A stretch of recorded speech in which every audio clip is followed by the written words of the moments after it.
Hinimok ni Senador Francis Tol Tolentino ang mga bagong halal na mga barangay chairman na huwag palitan ang kanilang mga barangay health workers o BHWs. Katwiran ni Tolentino, malawak na ang karanasan ng mga BHWs na mahirap matutunan ng mga ipapalit sa kanila sa madaling panahon. Mahirap umunong mapantayan ang naging karanasan ng mga BHWs kaya't itinuturing silang mga bayani sa panahon ng COVID-19 pandemic.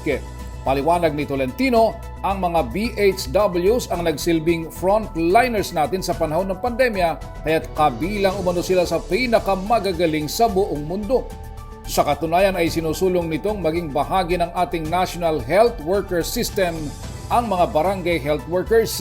Giit ng Senador, mahalaga ang continuity sa health services at pag-alok ng pagkakaisa sa buong barangay kung panatilihin ang mga kasalukuyang BHWs ng mga bagong halal na mga opisyal.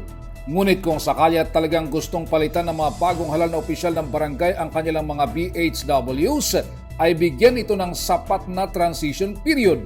Ito ay upang mabigyan ng pagkakataon ang mga bagong BHWs na sumailalim sa kaukulang pagsasanay. Para sa MBC Network News, ito si Raymond Danpas, tuloy-tuloy sa pagbabalita at tuloy-tuloy sa serbisyo. Sama-sama tayo, Pilipino.